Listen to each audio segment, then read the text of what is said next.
Agora vamos então começar. Quando a gente passa do século XIX para o século XX, muita coisa vai acontecer. Então deixa por aí expandido a tela inteira. Transição do século XIX para o século XX e surge, é nesse momento que surge aquilo que hoje a gente chama de educação matemática. Até então, desde a antiguidade, sempre se ensinou matemática. A gente encontra indicadores do que era ensinar matemática nos tabletes babilônicos. Alguns tabletes falam sobre educação matemática. Nos gregos, o Platão, sobretudo o livro A República, que mostra que educação é uma coisa de natureza política. A República fala muito do que é educação e, em particular, educação matemática. Pois nós chegamos no Santo Agostinho, que é a educação cristã, fala também em educação matemática. Então, sempre há momentos em que aparecem reflexões sobre o que é educação matemática. Agora, como uma disciplina, ela começa no final do século XIX, início do século XX. Então, ela surge como uma disciplina. Isto é, começa a haver encontros especializados, revistas especializadas, etc. Aí, nós vamos hoje falar sobre a Primeira Guerra Mundial, a Segunda Guerra Mundial e apreensões com o futuro. Não se trata de uma outra guerra mundial, mas uma coisa pior que as guerras, que é a insustentabilidade do planeta. O que nós encontramos, eu já falei isso, aparece as sociedades, aparecem revistas e é necessário uma revista internacional de resenhas, que é chamado o Jahrbuch über die Fortschritt der Mathematik, olha que alemão bom, que é o livro do ano sobre os avanços da matemática. Esse livro publica resumos de tudo que é publicado no mundo inteiro. Isso foi em 1846 que começa a aparecer a matemática como sendo atividade de muita gente. Então, eles têm que fazer esses resumos. Até o momento que eles falam, bom, temos que fazer uma reunião de todos os matemáticos. E em 97 é feito o primeiro Congresso Internacional de Matemáticos. Isso acontece em Zurique, na Suíça. Não esqueça que a Suíça teve um papel muito importante. Os irmãos Bernoulli na Suíça, o Euler foi formado lá na Suíça, depois ele foi para a Rússia. Então, a Suíça sempre teve uma posição importante na Europa e, em particular, na matemática. E a reunião foi feita, o primeiro congresso internacional foi feito em Zurique, na Suíça. Nesse momento também, quer dizer, tudo acontece na Europa, mas outros países começam a fazer matemática. O Japão é um deles. Quando os Estados Unidos chegam, tentam invadir o Japão, chega lá, assusta os japoneses, tanto que os japoneses abrem as portas do Japão, e aí os Estados Unidos começam a se implantar lá no Japão, o Japão imediatamente percebe que, se eles não melhorarem a ciência e a tecnologia deles, eles passarão a ser um país subordinado. Como é que vai fazer isso? Bom, vamos mandar jovens japoneses estudarem. E eles mandam um grupo muito importante de jovens para estudar na Alemanha. Eles escolhem a Alemanha como local de... E os japoneses, os jovens japoneses, vão estudar na Alemanha. Voltam para diversas áreas, tanto que eles se tornam excelentes em ciência, tecnologia, matemática, e o mais famoso matemático japonês é esse Teiji Takagi. Ele estudou em Berlim e voltou ao Japão em 1901, depois formado em Tóquio, estudou, fez doutorado lá em Berlim e se tornou um dos grandes matemáticos do século XX. Dos grandes matemáticos, em teoria dos números principalmente, e fez uma grande escola de matemática no Japão. Então, o Japão emerge aí como sendo um país muito importante em matemática. Hoje é um dos mais. Estados Unidos, mesma coisa. Estados Unidos termina a Guerra Civil, 1840, 1860 e poucos, termina a Guerra Civil.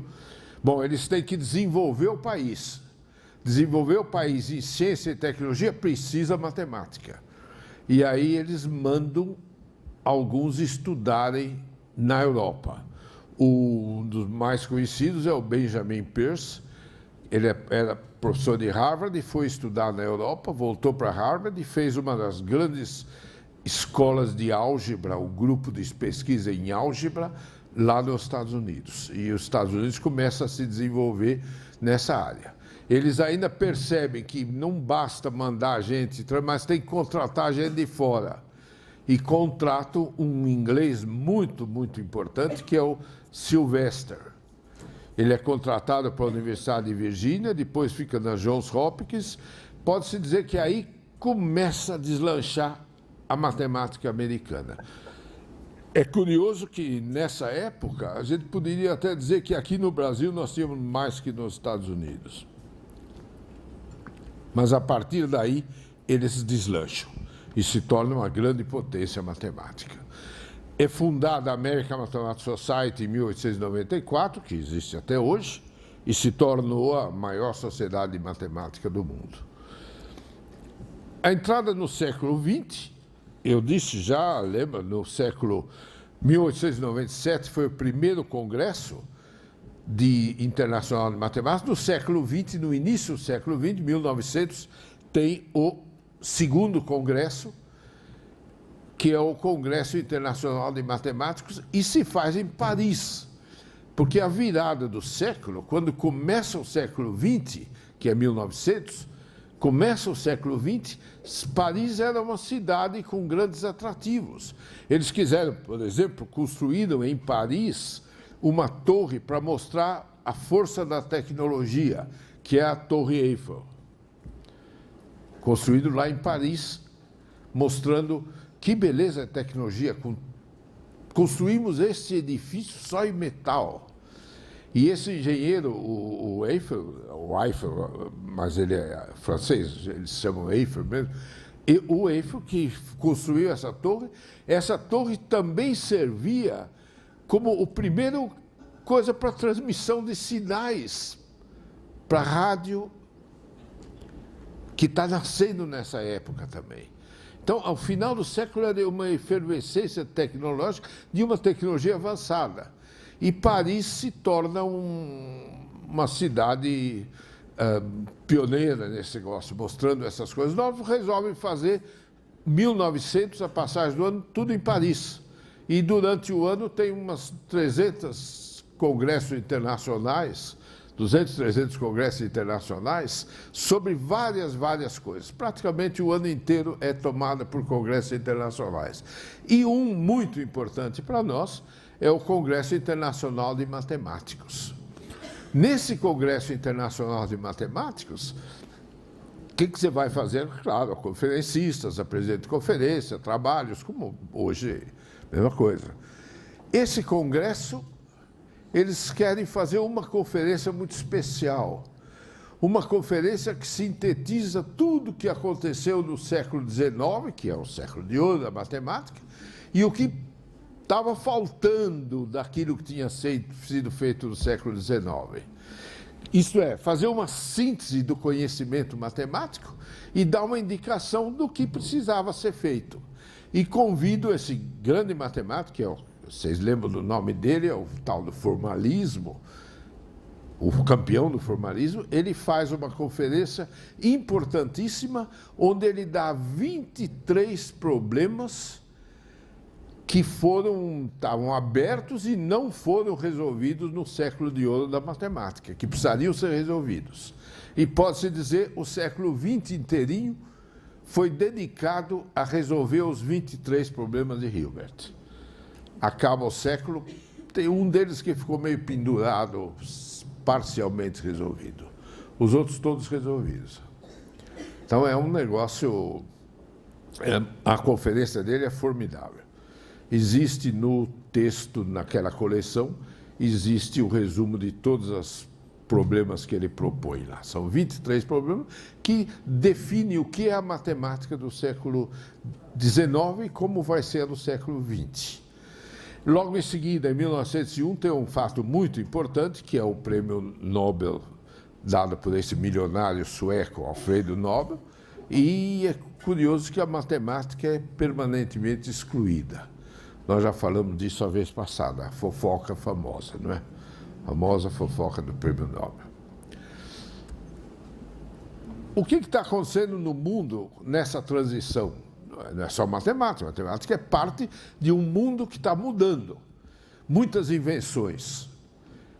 Muitas invenções. Quando vocês leem os livros do Júlio Verne, e são importantíssimos para dar o retrato do que estava acontecendo na transição do século.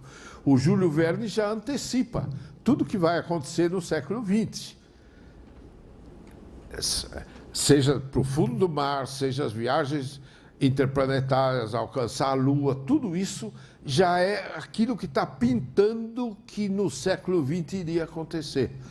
Então, muitas invenções. O automóvel está surgindo, o avião aí do nosso Santos Dumont surge, depois os irmãos Wright dos Estados Unidos surge ainda com maior ímpeto de industrialização. Começa o do Santos Dumont era muito romântico, era um avião mais para deleite, para prazer.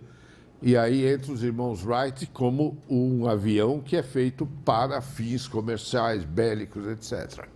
Mas é o grande desenvolvimento. O automóvel surge aí, o Daimler-Benz, a Mercedes-Benz, a atual Mercedes, surge aí, o motor da explosão surge aí. Então, a transição do século XIX para o século XX, cheia de invenções. Também as visões de ser humano começam a mudar. É o tempo do Freud, é o tempo onde começa a se entender bem a transfusão do sangue. O sangue é tão importante na vida que ele transforma. É por isso que aparece, nessa época, o livro Drácula, do Bram Stoker. Com sangue novo, o sujeito pode ter vida eterna.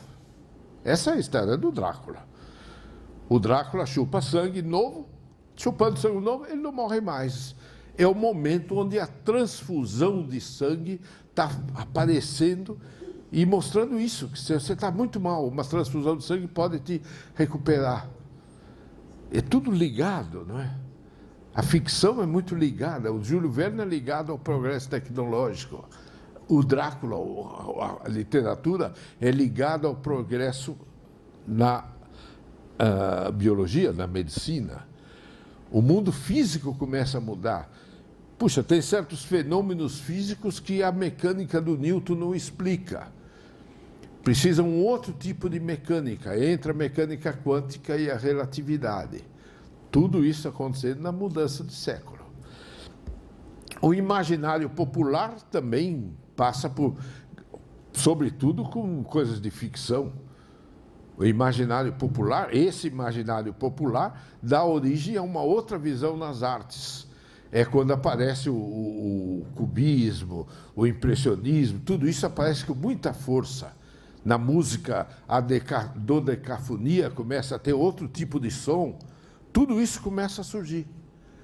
E do ponto de vista político, os impérios já são estabelecidos. Claro, Portugal e Espanha, os grandes impérios do tempo do século XVII, XVIII, esses grandes impérios já estão decadentes. Os novos impérios, a França, que depois de Napoleão se confirmou como império, a Inglaterra, onde o sol jamais se põe no Império Britânico, tão amplo que era, o alemão que está surgindo, a Alemanha é um país novo, que foi unificado em 1860 e poucos, é um país novo. O Império, a Itália já foi unificada pelo Garibaldi em 1960. São países novos.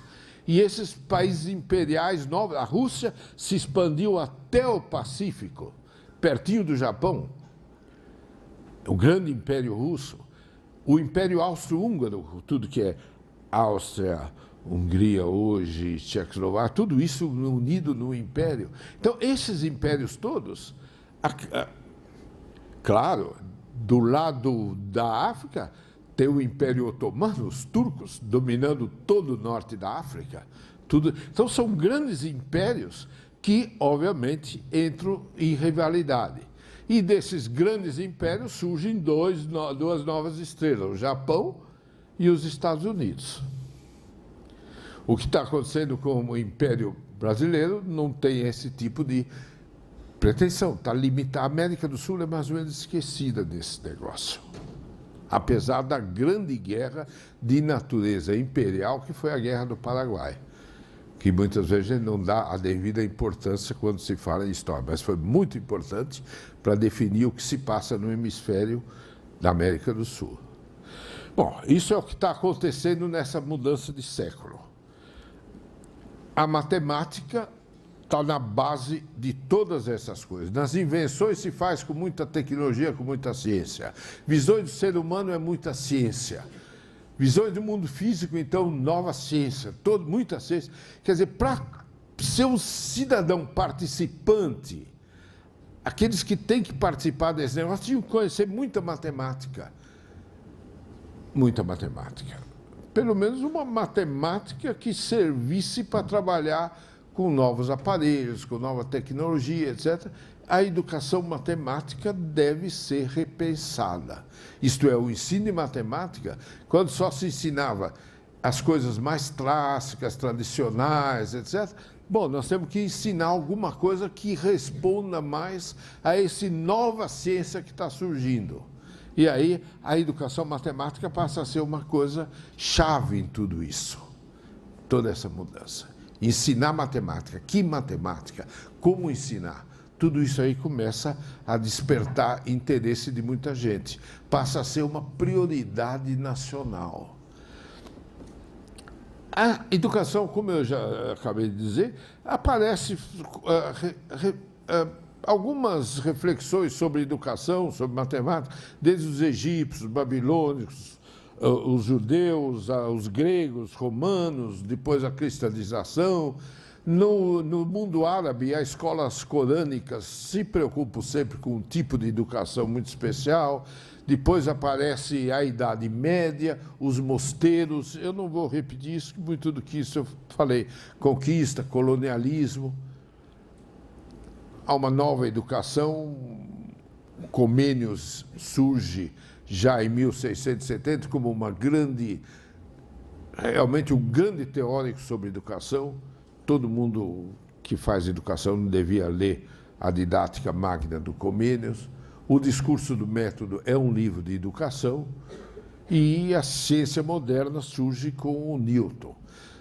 Esse aí é o pano de fundo do século XVII, do século XVIII, do século XIX, que prepara o que vai chegar agora no século XX, no século que acabou. O iluminismo. Todo mundo tem que conhecer as teorias modernas de física, todo mundo tem que conhecer as coisas do Newton. Esse é o iluminismo, que atinge praticamente todos os setores de atividade. Científico, tecnológico, filosófico, artístico, tudo isso vai se desenvolver no século XVIII e XIX para a gente chegar no século XX. Quando a gente chega no século XX, além do Congresso de Matemática, do Prêmio Nobel, todas essas coisas, as rivalidades imperiais começam a esquentar. Os impérios começam a cada um querer ter o seu espaço. Já dividiram a África, vocês lembram? Na reunião de Berlim, a África foi dividida. A América Latina, quem que vai ter influência nesses novos países? A Ásia, a Índia é dominada pelos ingleses, a China pelos ingleses, mas todo mundo também quer chegar lá. Começa a surgir o Japão como uma outra força lá na Ásia. E o cenário mundial é um cenário de rivalidades imperiais no início do século. Essas rivalidades imperiais começam a depender de sistema de produção e luta pelo poder. Isto é, quem tem melhor exército está mais equipado. Matemática, em todas essas metas, ela é essencial. Então, uma nova educação deve reconhecer todas essas inovações, tudo isso. E aí nasce uma nova educação matemática, o ensino de matemática. Eu quando me perguntam por que então a educação matemática ganhou muita importância, muita gente diz, é uma ideia romântica, ganhou importância porque a matemática se desenvolveu muito bonita, com teorias novas, etc. Nada disso. Eu atribuo essas explicações. Por que matemática é importante? Porque é uma coisa tão bonita, é a ciência por excelência da grandeza humana, nobre do espírito, etc. Tudo isso eu acho romântico. Na verdade, ela é importante por quê? Porque ela tem um fator político muito grande. Ela é importante para a construção de uma economia forte, ela é importante para a construção de armamentos fortes e para o desenvolvimento científico e tecnológico. É isso que dá a ela grande importância. E nós vamos ver agora alguns exemplos. O panorama político associado às invenções, ao imaginário. Quando eu falo imaginário popular, eu estou falando principalmente das obras de ficção.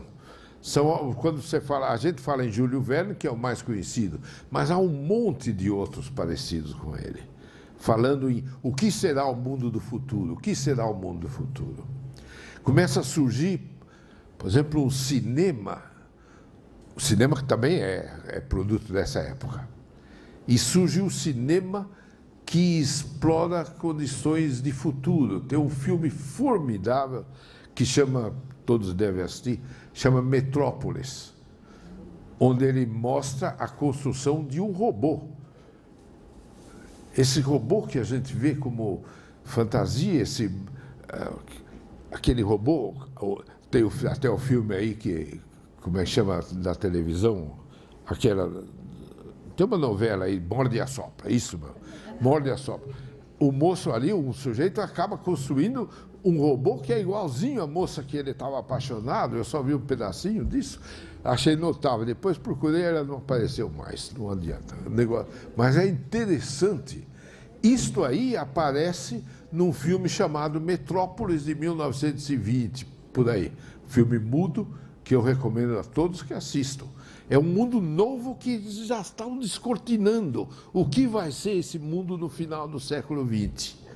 Então, uma coisa notável. Isso é o imaginário popular. E novas visões do ser humano, do mundo físico, etc., faz com que a matemática, a educação matemática, por causa dessas coisas, não é produto da matemática em si, mas é produto dessas coisas externas que forçam o interesse em melhorar o ensino de matemática. Ela surge, então, começa a ser uma disciplina. E o primeiro passo para ela ser identificada como uma disciplina é fundado em Genebra. Sempre a Suíça está sempre em posição de muito destaque. Nós vamos falar mais sobre a Suíça quando falar do Piaget. Em Genebra é fundada uma revista chamada L'Enseignement Mathématique. Bom, já tinha outras revistas, sobretudo falando em resolução de problemas, exercício de matemática, muitas revistas do século, por causa do bacalaureat, fizeram muitas revistas para divulgar a matemática, para mais gente aprender a resolver problemas, porque sem resolver problemas não entraria na escola politécnica, não passaria no bacalaureat. Isso acontece no mundo inteiro. Mas uma reflexão filosófica sobre o que é educação matemática, quais são as prioridades, primeira vez é a revista L'Enseignement Mathématique. Número 1 saiu em 1900. De fato, no ano 2000, tivemos um congresso muito interessante em Genebra mesmo, centenário da revista L'Enseignement Mathématique. Se vocês quiserem mais disso, eu tenho um trabalho que eu apresentei aí, eu posso mandar para quem estiver interessado. É muito importante essa revista. Ela é a primeira, pioneira da educação matemática como uma disciplina. E aí surge a coisa fundamental. Um grande matemático, reconhecido como um dos maiores matemáticos do século XIX, que é o Felix Klein, os maiores matemáticos do século XIX, e na entrada do século XX ele se interessa muda de seu interesse de matemática pura, ele passa para a educação matemática e passa a ser o grande nome na educação matemática, porque ele escreveu um livro chamado Matemática Elementar de um Ponto de Vista Avançado, onde ele mostra os fundamentos teóricos bem avançados de tudo aquilo que se deve ensinar nas escolas do que seria fundamental em médio hoje. Esse livro é um livro básico, todo mundo devia ler. É um livro para nós, para os leitores de hoje, é um pouco difícil, mas merece investir e ler esse livro. Tem reflexões não só teóricas sobre matemática elementar, aquilo que é parte dos currículos, mas também reflexões sobre a natureza da matemática. Felix Klein é o grande nome do início da educação matemática. Tanto influência ele tem que durante o Congresso Internacional de Matemáticos, teve um em 1897, depois 1900, a partir de 1900, cada 4 anos. Então, 1900, 1904, 1908. No 1908, ele consegue fundar uma comissão especial, um comitê especial de matemáticos preocupados com a educação matemática. E aí funde o Comitê Internacional de Instrução Matemática, que é o ICMAI. É fundado em 1908. O nome alemão, International Mathematics, um nome complicado, é o IMUC. Ele, como é fundado sob patrocínio do Felix Klein, faltou um L aqui, vocês estão notando. Faltou aí o Lzinho, mas sempre escapa a coisa, não? Isso faz parte da gente ser humano, que bom. Apesar do computador não ser humano, a gente que controla é humano, então dá errinhos. Ele funda e ele é o primeiro presidente do ICMAI. E aí começa a educação matemática organizada de uma forma internacional através de uma comissão muito respeitada. Até hoje é importante o ICMAI. Aí começa... Em outros países, começa a surgir... Claro, o efeito começa em 1914.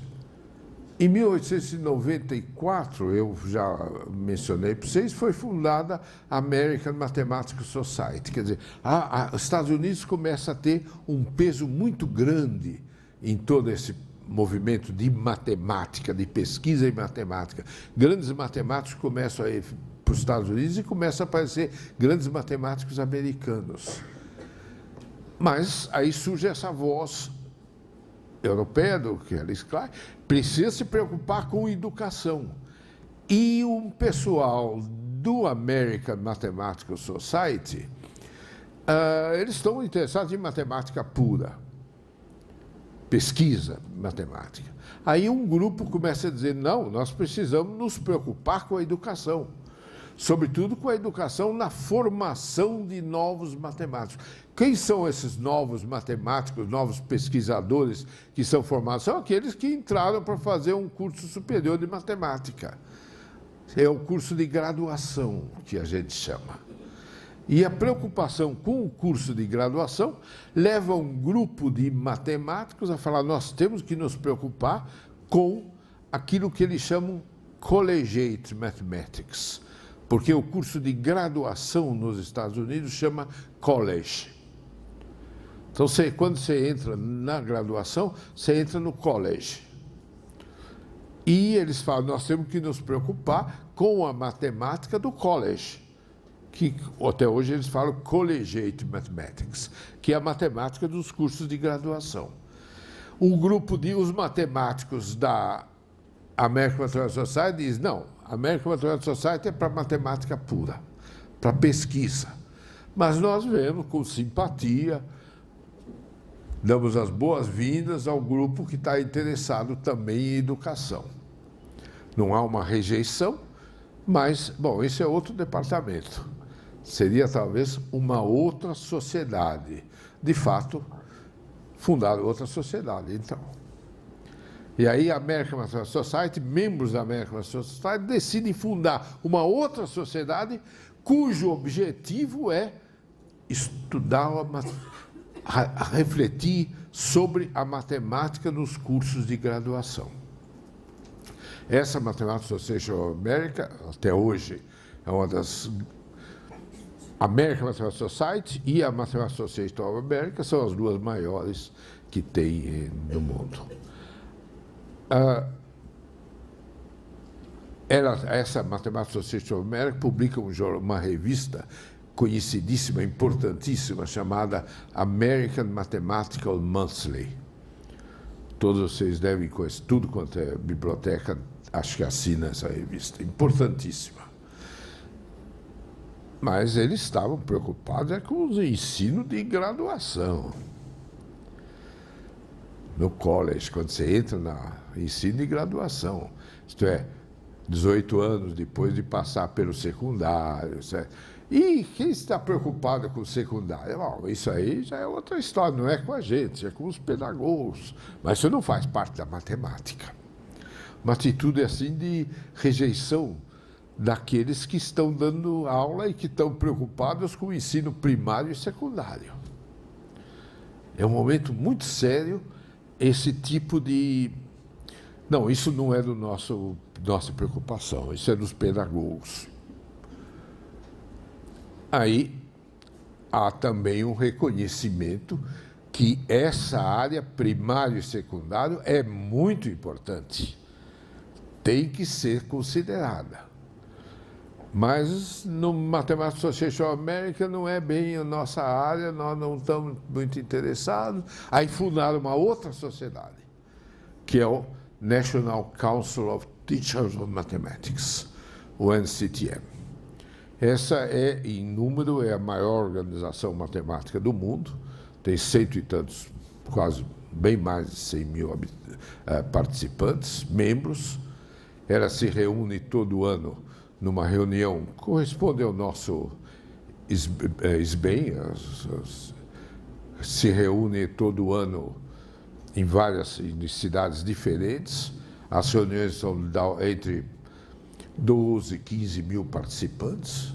As reuniões são verdadeiros festivais. É impressionante o número de participantes. Tanto que poucas cidades têm condições para sediar essa reunião.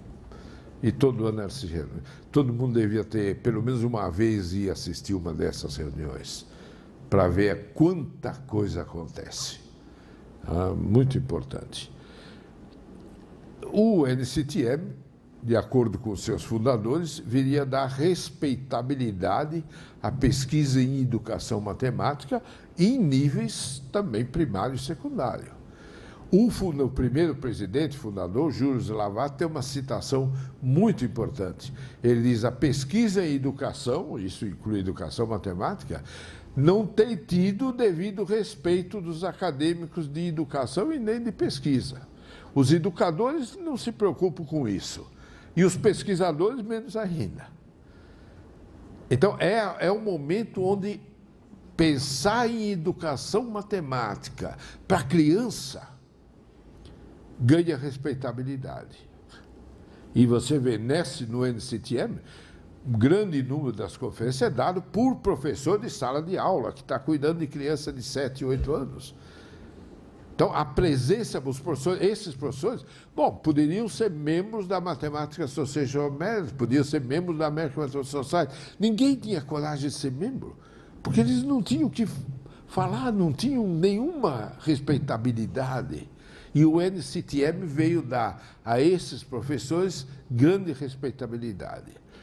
Eu tenho um trabalho sobre a comparação entre essa etapa do American Mathematical Society, Mathematical Association of America e o NCTM, comparado com a SBEM e a SBEM aqui do Brasil. Quer dizer, o espaço não quer dizer, não é proibido falar de educação. Mas você fala de educação numa dessas reuniões do American National Society, ou do SBA, ou da SBA, é meio esquisito falar. O pessoal olha e fala, oxe. Agora, o professor primário, ele deve se sentir à vontade na SBA. E nós estamos correndo na SBA um risco muito grande de fazer com que sejam educadores matemáticos ligados à universidade, com pós-graduação, mas um professorzinho de sala de aula, às vezes ele se sente meio inconfortável.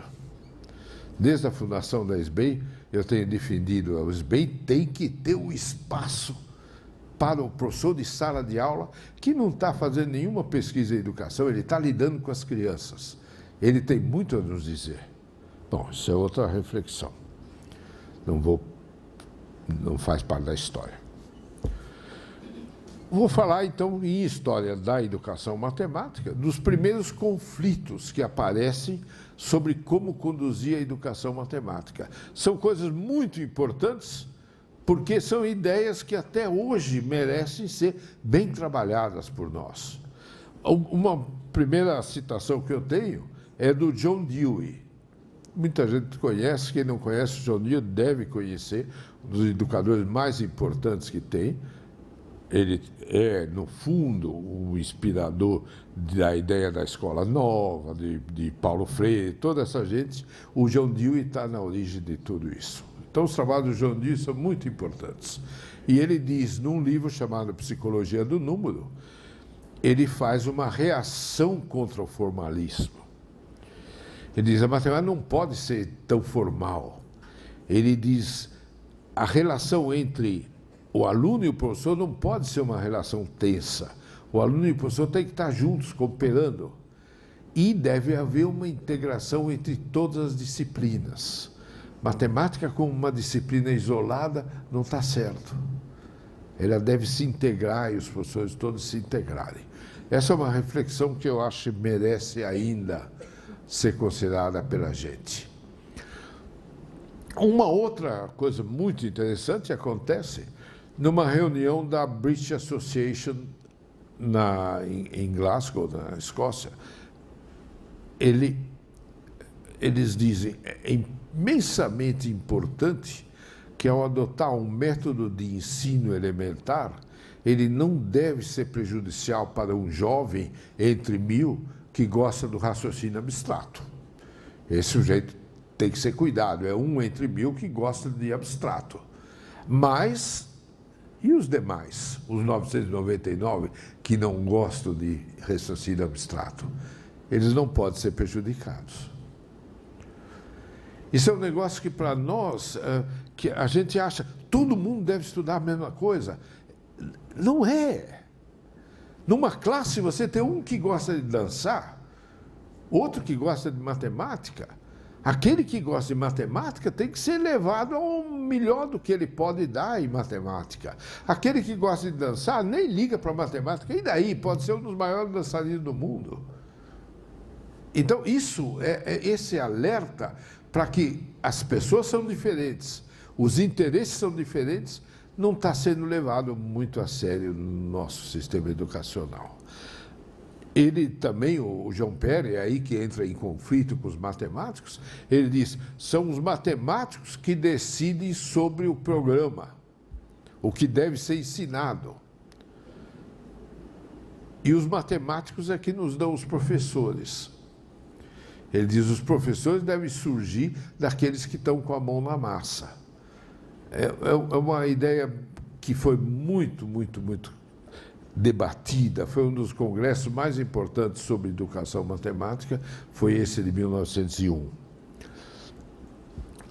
Um casal de matemáticos, Grace Young e William Young, dois dos melhores matemáticos ingleses no final do século XIX, gente de primeira linha, eles estão preocupados com a educação matemática dos filhos. Muito preocupados. Falam que a escola não está dando um sentimento bom de matemática para os filhos. Por quê? Porque ela é excessivamente formal. entra logo no abstrato. Os filhos, as crianças, para entender geometria, têm que ter sensibilidade para a geometria. Então, os dois grandes matemáticos, o Grace e o William, a Grace e o William, o casal, eles resolvem escrever um livro. Escreve um livro chamado Beginner's Book of Geometry. Começa fazendo um aviãozinho de papel, dobrando papel. Claro, na hora que você dobra papel, você começa a ter ideia do que é uma reta.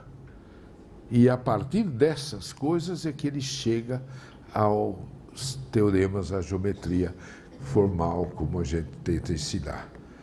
No meu tempo de jovem, eu lembro, aula de geometria, o que era? Era praticamente uma continuação da disciplina chamada desenho e trabalhos manuais.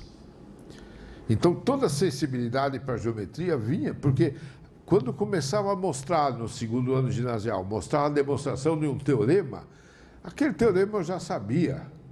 Sabia como? Fazendo a construção geométrica, com régua, com passo, tudo isso a gente sabia. E o teorema vem como uma teoria sobre aquilo que a gente já tinha trabalhado com um método adequado. E, mais uma vez, é do ad hoc para o método para a teoria. Nós temos que começar assim. Essa é a coisa do livro, desse importantíssimo livro, infelizmente não muito conhecido, que é o Beginner's Book of Geometry. Um outro depoimento muito importante é ele era presidente da American Mathematical Society, o Eliakim Moore. Ele escreve sobre o que seria uma reforma do ensino de matemática. Veja, no início do século XX, está todo mundo preocupado com isso. Em 1902, ele diz: o programa de reforma inclui um sistema de instrução matemática e física integrado. Você não tem matemática e física separados. Porque a matemática está tão ligada na sua origem à física, e os dois estão tão ligados, que na hora que você começa a fazer as observações no laboratório de física, é que você começa a desenvolver as suas necessidades de fazer uma matemática mais rigorosa, mais precisa. Então, ele defendia um laboratório permanente em matemática e física, com experiências, etc., cujo principal objetivo é desenvolver o máximo verdadeiro espírito de pesquisa e uma apreciação tanto prática como teórica dos métodos fundamentais da ciência. Em 1974, nós começamos lá em Campinas um projeto chamado Novos Materiais do Ensino da Matemática. Nesses novos materiais do ensino da matemática, a ideia era justamente fazer o ensino da geometria. Começou com geometria, não é, Beth? A Beth lembra bem disso. Começa com a geometria, e na geometria o que a gente faz é experiência. E todo o ensino de matemática é feito com um laboratóriozinho acompanhando as aulas de matemática. A gente desenvolveu funções, desenvolveu equações, geometria, tudo com um laboratório associado à reflexão teórica. Eu acho que essa é a lição que o Moore nos deixa, que eu acho muito válida. O Felix Klein, no famoso livro dele, ele diz: a apresentação nas escolas deve ser psicológica e não sistemática. O professor deve ser, por assim dizer, um diplomata, ou a gente podia dizer um psicólogo. Ele deve levar em conta o processo psíquico do aluno para poder agarrar seu interesse, e só terá sucesso se apresentar as coisas numa forma intuitivamente compreensível. Esse é o Felix Klein, como eu disse, um dos maiores matemáticos do século XIX, falando sobre educação. A gente deve ir de encontro ao aluno. O interesse deve partir do aluno, e não o professor impor ao aluno certas teorias. Ele deve ir em encontro ao interesse do aluno. Eu acho que uma observação extremamente válida e importante que a gente tem. E nós encontramos um pouco depois um cientista, pioneiro da radiologia, sobretudo na área médica, chamado Sylvanus Thompson, FRS, quer dizer Fellow da Royal Society, que a coisa mais importante para os cientistas da Inglaterra é serem Fellow da Royal Society. E ele, Sylvanus Thompson, é um engenheiro, preocupado em radiologia, mas também preocupado com a formação profissional daqueles que vão trabalhar com a nova tecnologia que está surgindo. E ele diz que o cálculo é fundamental para a nova tecnologia que está surgindo, mas o cálculo é tremendamente misterioso. E ele acaba escrevendo um livro chamado Cálculos Made Easy, o Cálculos Feito Fácil. E nesse livro, o prefácio desse livro tem uma frase contundente. Ele diz: alguns artifícios de cálculo são muito fáceis, outros são enormemente difíceis. Os tolos, ele é contundente aí, os tolos que escrevem os livros textos de matemática, matemática avançada, e são todos muito talentosos, mas não estão enxergando as coisas, têm talento, sabem muita matemática, mas não estão entendendo a coisa, são tolos, é um tolo. Eles raramente têm o trabalho de mostrar quão fáceis os cálculos fáceis são. Ao contrário, eles parecem querer dar a impressão do seu enorme talento, mostrando isso da maneira mais difícil. Coisa simples, talvez o professor faz tão complicado. É tão comum ver o professor no cantinho fazer uma continha rápida, depois para mostrar para os alunos todos, faz a coisa mais complicada possível. É comum isso. Ele diz, não tem o que mistificar. Coisa fácil é para mostrar da maneira mais fácil possível. Aí a gente lembra aquela frase do Ockham na Idade Média, não é, que eu dei para vocês.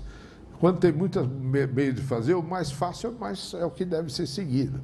Então isso aí acontece muito na educação matemática. Às vezes a gente complica coisas que são facílimas. Vamos mostrar isso fácil. Essas discussões permanecem. Isso eu falei até 1910, agora eu pulo para 1999. Dos físicos, da Associação de Físicas, eles dizem, as pesquisas indicam que uma preparação efetiva do professor, tanto de ciência como de matemática, envolve um saber prático, hands-on, mexer com as coisas, fazer coisas, é o concreto, baseado em laboratório.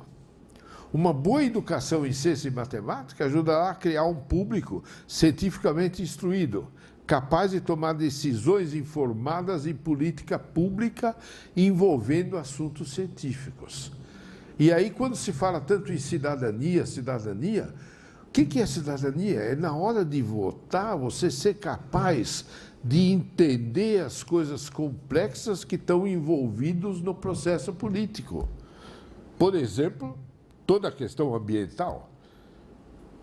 Se você não tiver uma noção científica sobre qual é a questão ambiental, como é que ele pode votar bem em alguém que vai decidir sobre se vai cortar floresta ou não preciso falar, ou construir usinas e destruir matas por aí? Não preciso comentar mais sobre isso. Mas são questões dificílimas que o cidadão consciente deveria ter uma apreciação nesse negócio. Não interessa se ele passa no Enem, se ele tem bom lugar, se nós vamos mal em PISA, pouco importa isso. O importante é que o pessoal seja consciente sobre as coisas mais importantes. Isso dá para fazer se você tiver um ensino não preocupado em coisas muito formais e passar testes e exames. Acho que essa é a mensagem, infelizmente, não é muito ouvida. Volto agora, então, ao cenário político. Então, eu dei vazão à minha discordância com a educação como está sendo feita. Agora eu volto a ser historiador. Vou contar como eu vejo a situação na Primeira Guerra Mundial. Como a Primeira Guerra Mundial surge? Rivalidade entre um grupo, que é França, Inglaterra, Rússia, e um outro grupo emergente, que é a Alemanha, o Império Austro-Húngaro. Muito fortes, eles entram em conflito e dá origem à Primeira Guerra Mundial. Não vou discutir como que ela começa, como que ela se desenvolve, mas simplesmente duas consequências importantíssimas. Vocês sabem, a guerra foi de 14 a 18. Em 18 terminou a guerra com a derrota da Alemanha. O que aconteceu como consequência? Os que estavam contra a Alemanha, França, Inglaterra e Rússia. Talvez a consequência mais importante foi para um dos vencedores, para a Rússia. A Rússia desmoronou, o Império Czarista desmoronou. Houve a Revolução Bolchevista de 1917, liderada pelo Lenin, e daí criaram a União das Repúblicas Socialistas Soviéticas. O Império Russo, czarista, ia até o Pacífico, uma boa parte da Ásia estava sob o Império Russo, e outros países que estavam pequenos, que estavam num lado, no outro, sofrendo de um, de outro, invadidos por um, por outro, acabam todos criando revoluções de natureza soviética, isto é, inspiradas pelos ensinamentos do Marx. Marx não era um revolucionário, era um teórico, um filósofo, inspirado pelos... O czar, a Rússia, desmanchou quase. E aí os comunistas, como passaram a ser chamados, do Lenin, eles tomaram o poder e criaram várias repúblicas, se uniram e fizeram uma confederação que é chamada União das Repúblicas Socialistas Soviéticas. Isso aí mudou o cenário mundial. Não só na Europa, mas no mundo inteiro. A Alemanha foi derrotada. Também, aí foi um vencedor que desmoronou, e no caso da Alemanha, derrotada, também desmoronou. Ela foi obrigada a acabar com o império, não tem mais imperador, e fazer uma república. E essa república é chamada República de Weimar. Capital num outro lugar, então fez a República de Weimar. Intelectual, coronel, mas intelectual de grande envergadura, um sujeito notável, que é o Thomas Lorenz. Quem quiser ver isso de uma maneira simplificada, muito bem feita, é o filme Lawrence da Arábia. E o que ele faz? Ele conversa com os líderes árabes. Onde estavam esses líderes árabes? Em lugares espalhados, tudo subordinado ao a organização política e tudo era otomano, dirigida pela Turquia. E os líderes árabes, principalmente no deserto, cada um brigando com o outro por coisinhas pequenas, trocam um oásis, esse oásis é meu, não, esse oásis é seu, e brigam entre eles, coisinhas assim. O Lawrence consegue chegar e levantar a moral desse pessoal, dizer, vocês não são turcos, estão dominados pelos turcos. A única coisa de comum que tem é a religião. Vocês estão dominados, os turcos estão... Vocês têm que se revoltar contra os turcos e proclamar a independência de vocês. Eles aceitam a coisa e começam a lutar contra os turcos. E praticamente destrói o poderio otomano. Em 1922, a Turquia quebra, o Império Otomano quebra. Cria o país Turquia, que continua até hoje, está lá a Turquia. A Turquia tenta se modernizar depois, mas perdeu todo o seu domínio do norte da África. E quem passou até a grande influência lá? Aqueles que ajudaram na idealização da revolta contra os turcos. É a Inglaterra. Inglaterra, França também, mas principalmente a Inglaterra passa a ter grande voz ali. O grande herói desse negócio, do ponto de vista inglês, é o Lawrence da Arábia. ele é que consegue movimentar isso. Com isso, a derrocada de 3 grandes impérios. A derrocada do Império Czarista, a derrocada do Império Alemão e a derrocada do Império Otomano. Aí o mundo tem uma outra cara. O que aconteceu do ponto de vista tecnológico e científico durante a Primeira Guerra? Uma utilização muito tímida e eu diria até romântica da nova tecnologia. Qual era a nova tecnologia? Nova tecnologia, claro, os canhões não eram coisa tão nova, os automóveis já eram mais conhecidos, havia então os tanques foram muito importantes, e a coisa nova que está surgindo, e daí que eu uso o nome romântico, é a aviação. E eles começam a perceber como a aviação pode ser uma arma de guerra muito importante. Então tem aquelas histórias do Barão Vermelho, aquela luta de os inimigos, quando um avião encontrava outro inimigo, se cumprimentavam antes de um tentar derrubar o outro. Essa ideia, as estratégias também de organização militar ainda eram muito clássicas. É fazer fronteira.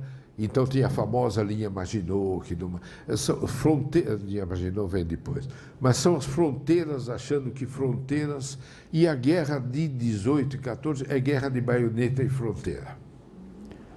Então, por isso é uma guerra até de certo modo uma guerra romântica, muito destrutiva, nunca se matou tanta gente, mas é uma guerra muito romântica, não sei. E os Estados Unidos aparece aí quase como um observador. Ele entra no fim da guerra. E a primeira experiência americana de entrar numa intervenção na Europa. Então, é um momento...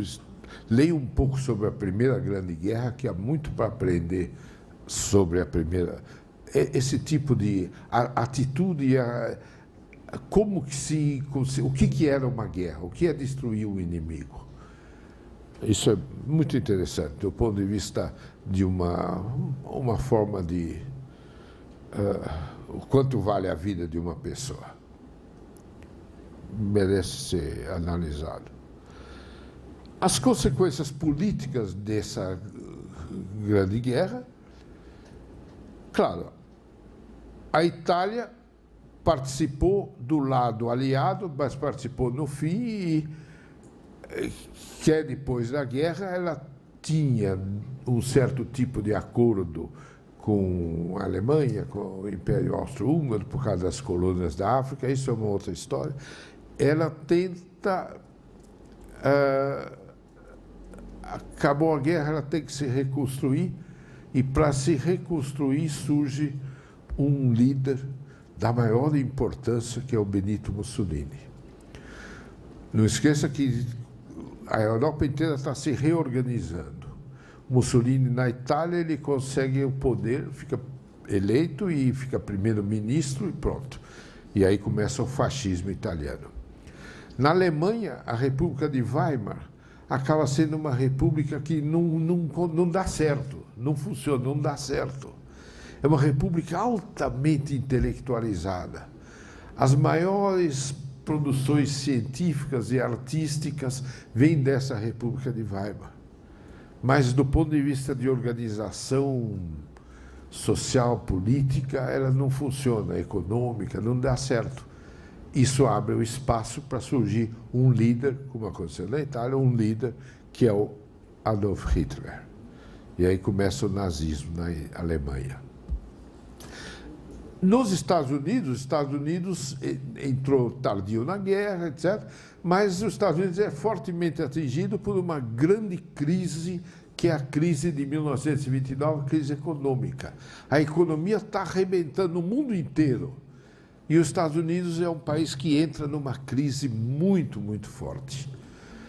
Vocês podem ver isso na literatura. Se vocês assistirem um filme ou lerem um livro, os dois são muito, muito bem feitos, chamado As Vinhas da Ira. do Steinbeck. Não deixe de ver esse filme, ou o livro, os dois são igualmente importantes, porque isso mostra o que era o clima político nos Estados Unidos em 1929, 30. O país estava desmanchando. Surge nos Estados Unidos um líder também, que é o presidente Franklin Delano Roosevelt, que apresenta uma coisa chamada New Deal, onde é quase uma intervenção federal nos estados que estavam se acabando, em crise muito séria. Isso dá a recuperação econômica dos Estados Unidos. Assim como Mussolini fez a grande recuperação econômica da Itália, o Hitler fez a recuperação econômica da Alemanha. E na União Soviética também a coisa não é tranquila. O período do início da União Soviética é um período esplendoroso de desenvolvimento científico, artístico, sobretudo, grandes artistas, grandes cientistas. É um momento, como na República de Weimar, um momento de grande produtividade intelectual. Mas a economia também não aguenta. A capacidade de organizar aquilo, né? Aí morre o Lenin e surge um outro líder, que é o Stalin. E Stalin inicia, a primeira coisa que ele faz, acabar com os oponentes. Porque no próprio partido, Partido Comunista, havia várias facções. E a primeira coisa que ele faz é acabar com os oponentes. Iniciou o chamado Grande Expurgo na União Soviética. Praticamente toda aquela intelectualidade que floresceu no tempo do Lenin, cai ou fuzilado, ou exilado. Um dos amigos nossos nesse negócio é o Vygotsky, que é vítima dessa transição. Claro, adquirem poder, o país inteiro fica em torno desses líderes, começa a abusar do poder. A mesma coisinha que aconteceu com Napoleão, eu sou o tal. E ao ser o tal, começa a pôr os pés pelas mãos, não é? Mussolini, mais uma vez, um erro de grafia, é Mussolini, não é Mussolino, desculpe, invade a Abissínia e começa uma aventura da África, invadindo uma parte da África. Até hoje, a África sofre muito sobre isso. A guerra na Espanha, que não entrou nesse negócio todo, começa a república, eles fazem uma república, mas a república vai muito mal, aí aparece um líder, mesma coisa, aparece um líder que é o Franco, e acaba a Espanha entrando na ditadura franquista. Em 1937, o Japão, que está se expandindo também, se tornou com muita produção industrial, etc., resolve invadir a China. A China é tão perto aí, vamos invadir a China. E pega uma grande parte da China. A Alemanha fala, bom, o austríaco é tão próximo ao alemão, fala a mesma língua, invade a Alemanha e a Áustria e anexa a Áustria. O Franco assume o poder ditatorial. Esse passa a ser um quadro da Europa. Um quadro com alguns países com grande força e grande ambição de invadir outros e pegar outros, e alguns países, como a Inglaterra e a França, tentando, de certo modo, resistir nessa espremeção toda. Esse é o quadro entre a Primeira Guerra e a Segunda Guerra. O que isso afetava a academia, o mundo acadêmico, a educação, as universidades, a pesquisa? O que aconteceu? Então, aí nós encontramos também a filosofia começa a se desenvolver muito. E há um movimento, claro, a Europa praticamente dominava o mundo inteiro. E uma das coisas que preocupava muito, quer dizer, por que há tantas línguas diferentes? Será que é tão diferente assim?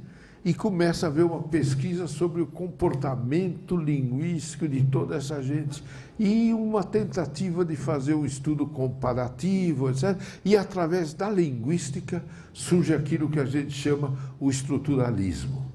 As línguas todas seguem uma certa estrutura. Essa estrutura é diferenciada de um lugar para outro, mas existe uma estrutura linguística. Não é só soltar som, soltar som, soltar som. E aparece um tipo de tentativa de uma gramática geral, uma linguística geral, bem estruturada. Isto aparece na Suíça com esse Ferdinand Saussure. Antropologia, a mesma coisa. O comportamento humano, como as famílias se relacionam. Porque em todo o mundo, e eles estão agora vendo comunidades de todo o mundo, por que todos têm essas regras de casamento? Não há casamento de consanguíneos, não há casamento da mesma família. Em algumas tribos pequenas não há casamento dentro da mesma tribo. Eles vão trocar as mulheres pegar mulheres de outra tribo, fazem toda aquela negociação para poder evitar o casamento consanguíneo. E daí surge toda uma teoria matemática sobre regras de casamento. Só para dar um exemplo. Uma outra coisa também é o comportamento artesanal, o comportamento tecnológico, todos. O grande propulsor dessas coisas é o Claude Lévi-Strauss, que é o grande cientista antropólogo estruturalista que veio aqui no Brasil. E uma boa parte da pesquisa dele foi feita a partir do que ele viu no Brasil. Então está surgindo uma nova filosofia que é chamada estruturalismo. E com a matemática, o que estava acontecendo? A vitalidade da matemática no século XX era resolver os 23 problemas enunciados pelo Hilbert. Para resolver esses problemas, eles têm que partir para coisas novas. E aí surge o formalismo do Hilbert, leva aos espaços abstratos. Então, o que é o espaço? Ora, se o espaço, se faz as coisas lineares, o conceito de espaço é aquela coisa. Você tem o espaço plano, você tem o espaço de dimensão 3. Bom, você pode ter espaços não só em dimensão muito superior, mas feitos de objetos que não são aquilo que a gente encontra na matemática. Espaços, por exemplo, espaços sem pontos. O que seria espaço sem pontos? Os objetos desse conjunto não são pontos, são coisas mais complexas. Aí começa a surgir áreas novas, como topologia. Quer dizer, o que interessa é você conhecer essa superfície plana, por exemplo. O que acontece dentro dessa superfície plana? Por exemplo, você tem um disco, e o disco que põe numa vitrola, tem um buraco. Essa superfície plana, você vira, você transforma, você faz o que você quiser com essa superfície plana, o buraco não sai de lá de onde ele está. Você pode aumentar. Tá? Isso começa a dar origem a uma coisa chamada topologia. Estou super simplificando, mas são coisas assim. E você começa a olhar para coisas mais íntimas dos elementos geométricos do que simplesmente aquilo que se usava na análise do século XIX. De fato, a realidade impressiona o indivíduo. Isso é o quadrinho que vocês já viram. A realidade impressiona o indivíduo produz novas ideias nessa realidade. Essa realidade reflete o que o indivíduo... Ela é transformada de acordo com o que o indivíduo percebeu e recebeu de informação dela própria. Ela vai se transformando. Eu tenho uma figurinha aqui que fala da representação matemática da realidade. A realidade produz... Você tenta, de algum modo, representar aquilo que você está vendo, que você está sentindo, e você, ao representar isso, você usa, nessa representação, objetos matemáticos. Esses objetos matemáticos são organizados na forma de espaços abstratos, etc. até chegar a organizar como é que eu vou trabalhar com esses espaços abstratos, através de modelos. Aí surge a ideia de modelagem, é muito forte nesse quadrinho que eu ponho aí. Isso tudo leva a pensar no espaço em algo que não é só aquilo que você sente, que você vê. Claro, aí você já falava, o espaço, o que é? 4 dimensões, x, y, z e mais o tempo. O tempo entra também como uma componente importante. E começa a aparecer outras coisas que entram como componentes importantes, da maneira que você começa a pensar no espaço em toda a sua complexidade. Isso aí diz que os objetos não são necessariamente aqueles acessíveis pelos sentidos. E às vezes são objetos que nem têm representação mental. Você começa a criar espaços abstratos. Será possível tornar reais esses espaços? Será que é possível a gente ter outros níveis de realidade? Coisa que você não pode atingir pelos sentidos ou pelos equipamentos que você tem, mas que você sabe que existe. E aí há ramificações para a espiritualidade, para uma porção de coisa. Não esqueça que o que se passa fora do que a gente pode ver e sentir é sempre uma grande preocupação para a gente. Como é que nós podemos pensar nessas coisas mais amplas? Por exemplo, dimensão infinita. O que a gente entende de dimensão infinita? Nós sabemos de objetos lineares, polinomiais. Objeto linear, eu sei a assinatura de uma reta. MN é só a assinatura de uma reta. Eu sei a assinatura de um plano, são 3 coordenadas, 3 coeficientes. Eu sei várias coisas desse tipo. Polinômio de grau N.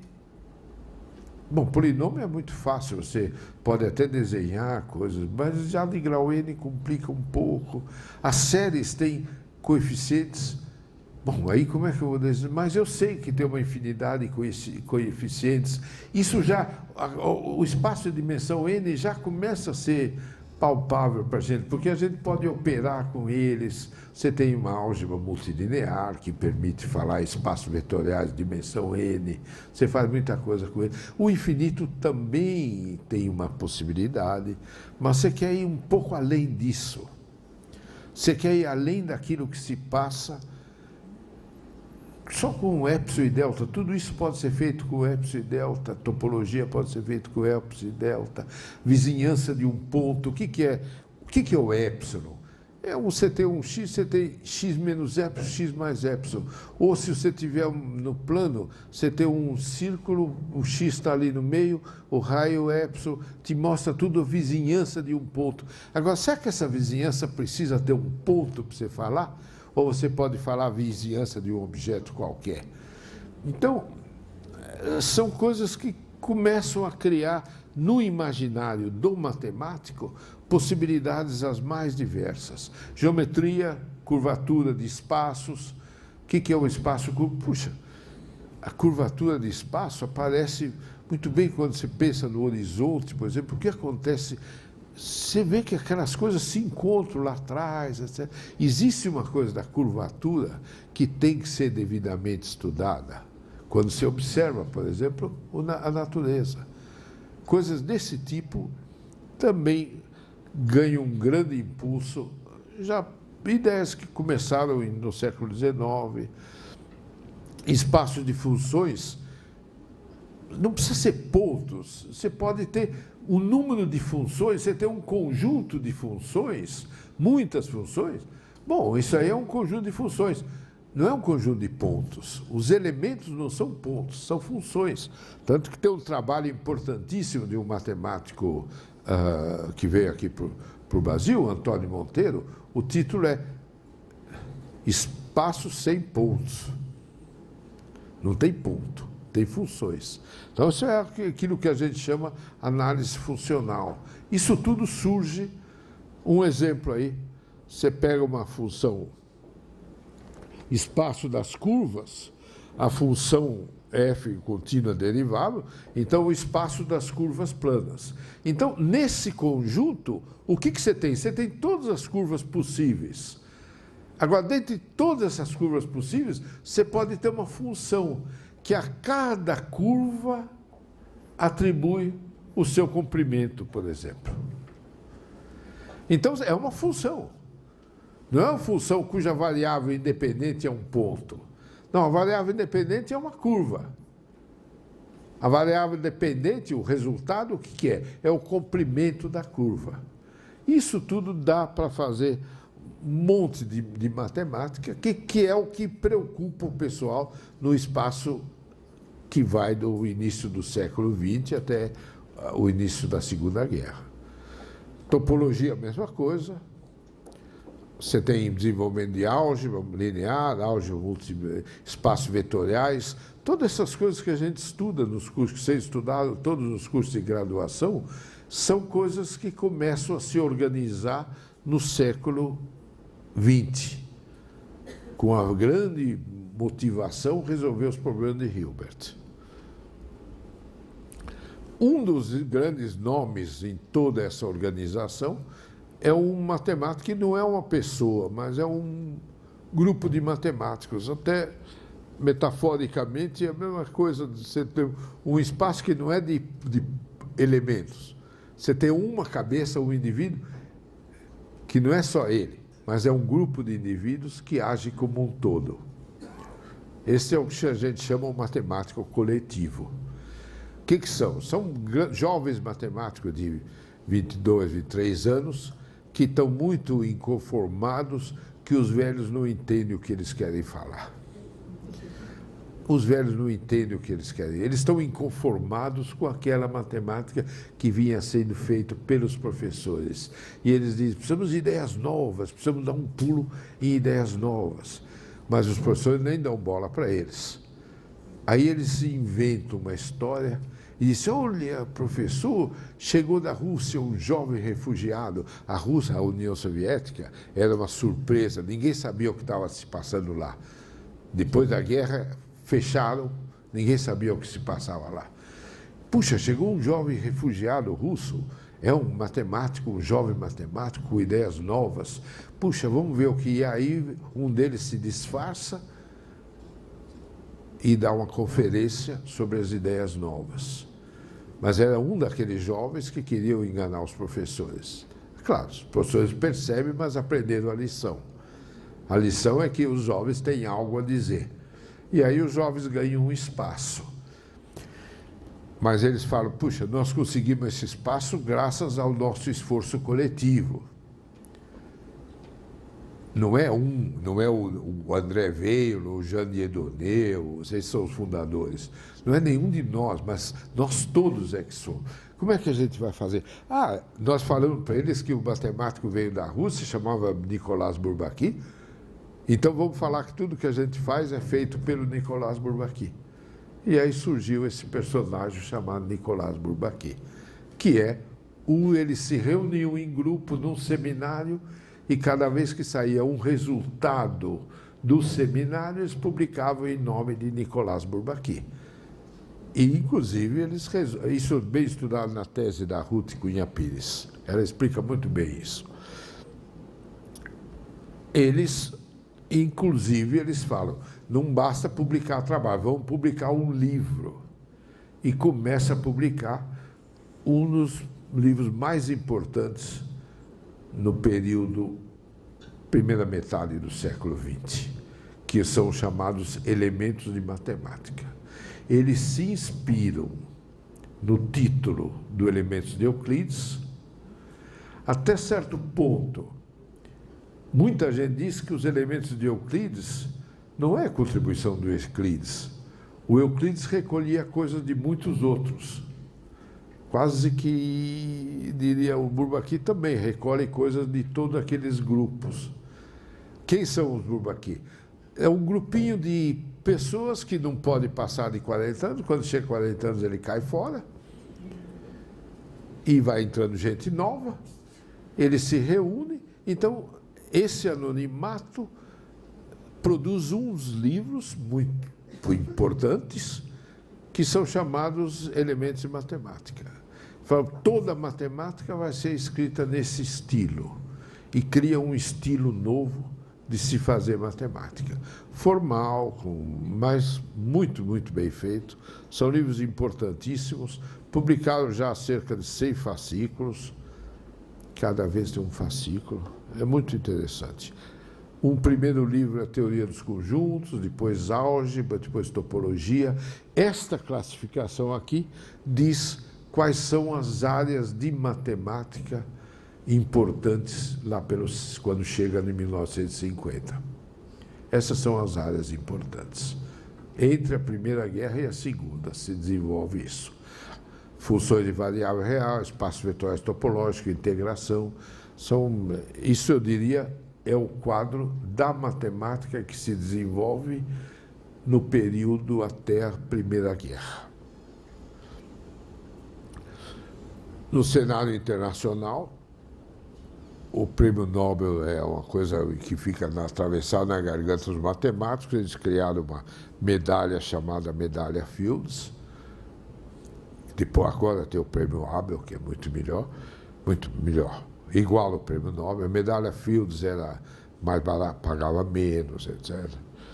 Em 1933 a 1939, a repressão, sobretudo na Alemanha, contra os judeus, faz com que há uma grande dispersão dos judeus, e principalmente eles vão para os Estados Unidos, e os Estados Unidos se torna potência de primeira grandeza em matemática. E aí acontece a Segunda Guerra. Então, nesse ambiente todo, começa a Segunda Guerra. E deixa eu olhar aqui, hoje eu não quero também passar do tempo. Segunda Guerra. 1939, ela começa. Invasão da Alemanha, anexa a Áustria, depois invade a Tchecoslováquia, invade a Hungria, Polônia, aí explode a guerra, e nessa guerra, o que a gente vê? Os armamentos são tremendamente poderosos. Aqueles aviõezinhos que um passava perto do outro e o piloto se cumprimentava antes de um atirar no outro, agora são aviões de uma mortalidade, capacidade de carregar bombas impressionante.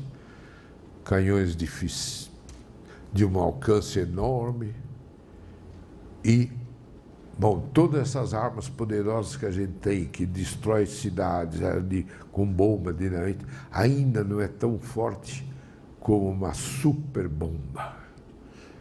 Essa superbomba seria a bomba atômica. Toda a indústria de praticamente todos os países envolvidos na guerra, claro, ninguém está preparado, alguns podiam estar se preparando para a guerra, mas a indústria civil se transforma rapidamente em indústria bélica. Isso, do ponto de vista de transformação de uma indústria, é algo que também merece ser estudado. Quer dizer, você tem uma indústria bem montada, você é capaz de virar o motor e fazer com que ela produza coisas que não é o início, não é aquilo que você tinha em mente. Então, isso, do ponto de vista de tecnologia industrial, engenharia industrial, é uma coisa muito importante essa conversão. E você precisa de muita gente.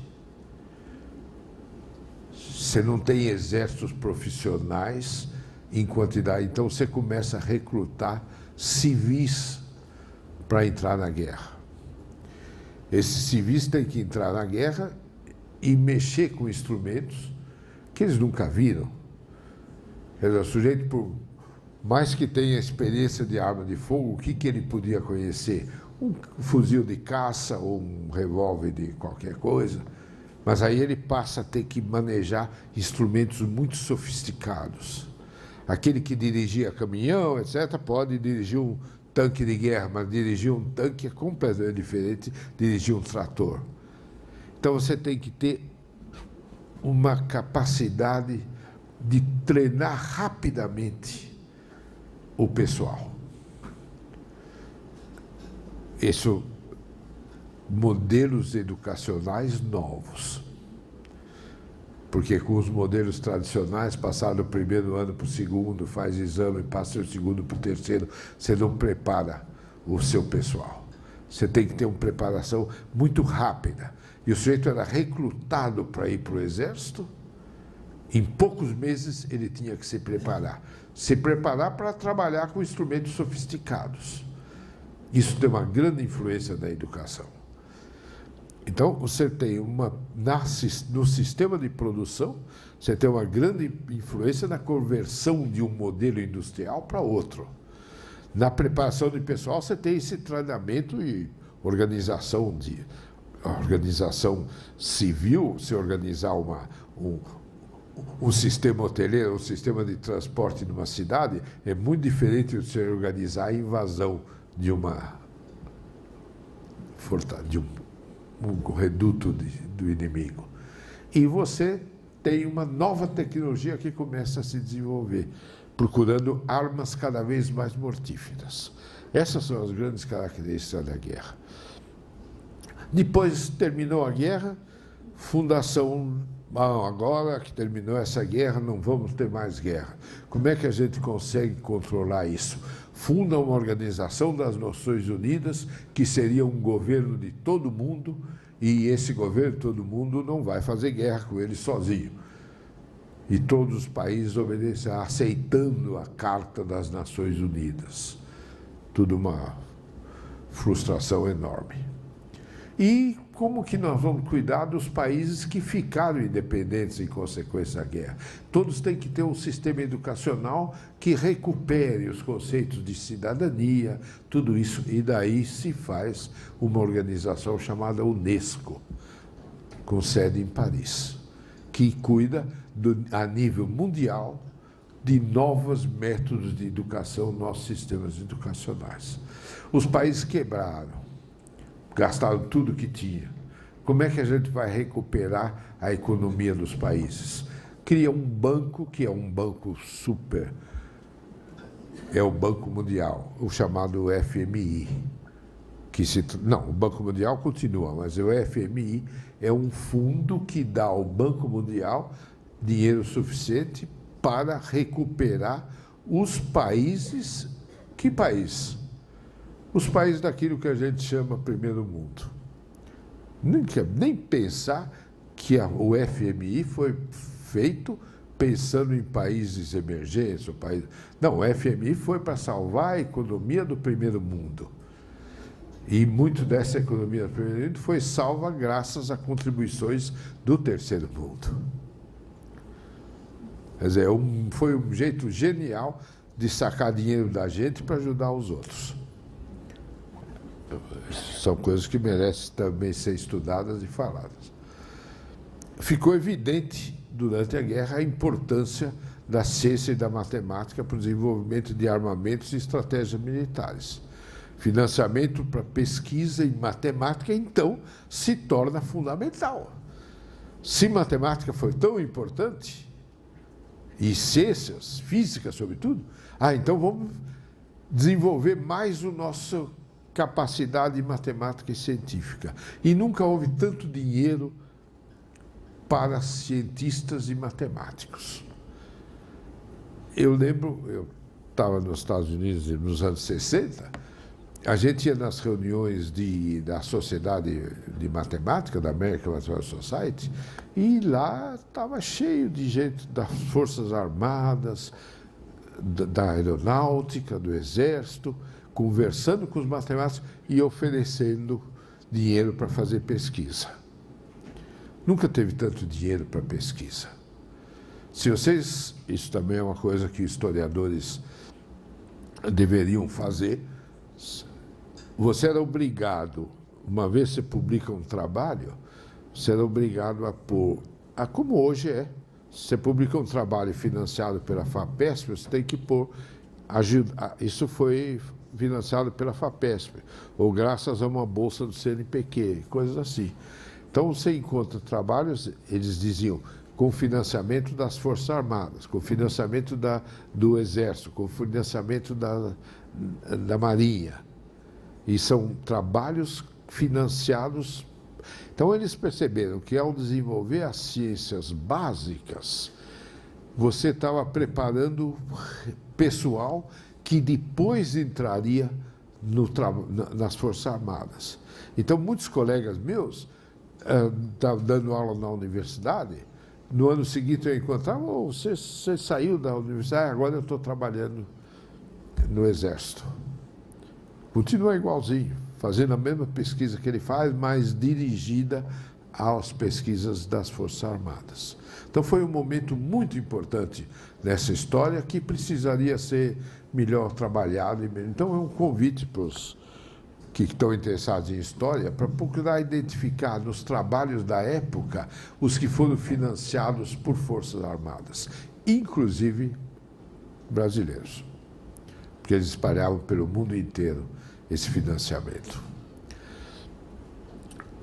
Novas áreas de pesquisa começaram a ser priorizadas. Bom, muitas vezes não via interesse direto em certas áreas, como talvez topologia, mas áreas mais aplicadas às coisas que interessavam as Forças Armadas. E tornaram-se áreas prioritárias: lógica, criptografia. Aí vocês encontram um nome notável do Alan Turing, que decifrou os códigos dos submarinos alemães que bombardeavam os navios, afundavam os navios que levavam tropas de alimentos para a Europa. Esse Alan Turing fez mais ou menos o que fez o Viette, pegando os pombos e decifrando a mensagem dos pombos. Você vê, a história se repete, não é? Então, vocês vejam, Alan Turing é extremamente importante. Os teorias dos jogos passa a ser uma coisa muito importante, nasce aí também, graças a um von Neumann. Programação linear e dinâmica, pesquisa operacional.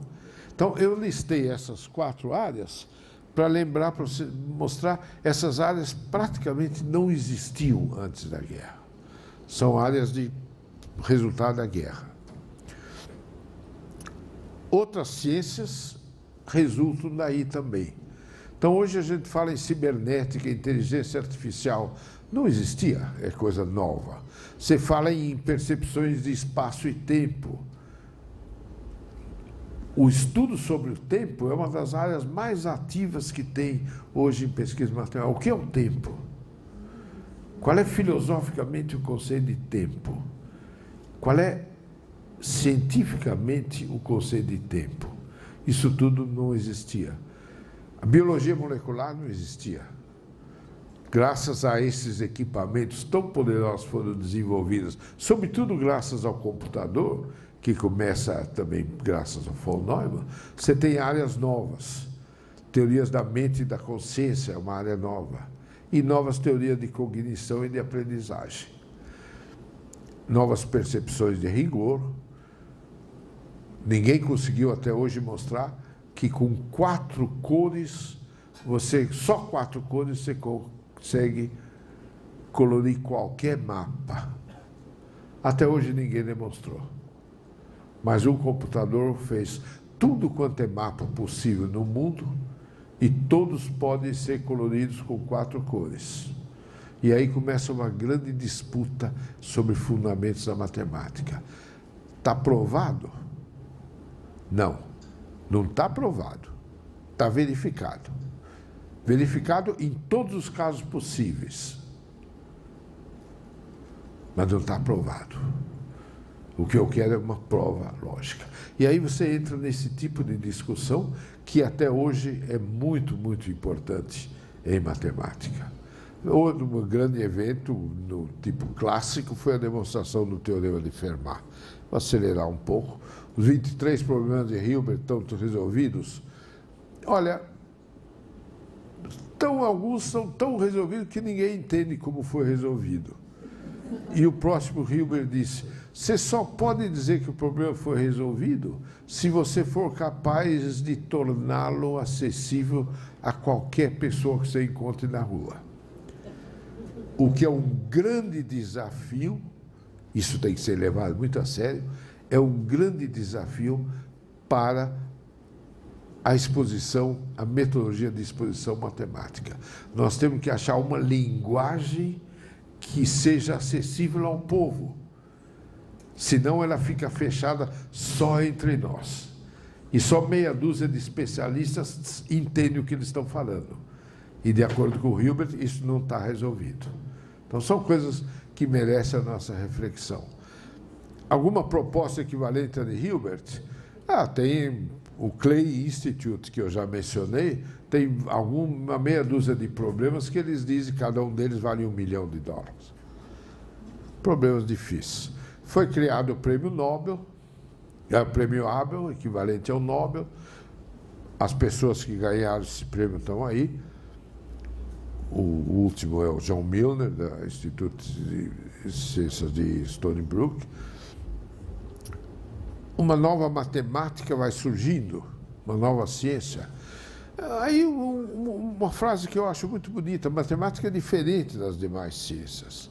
Sendo bem realista, os problemas, motivações, verificações da matemática vêm de dentro da disciplina, enquanto as outras ciências olham para o mundo.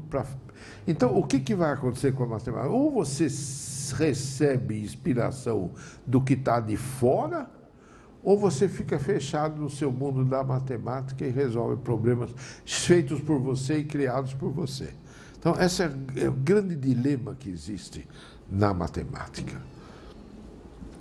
O passado, a gente pode olhar o que era a matemática olhando para este livro, que se encontra facilmente.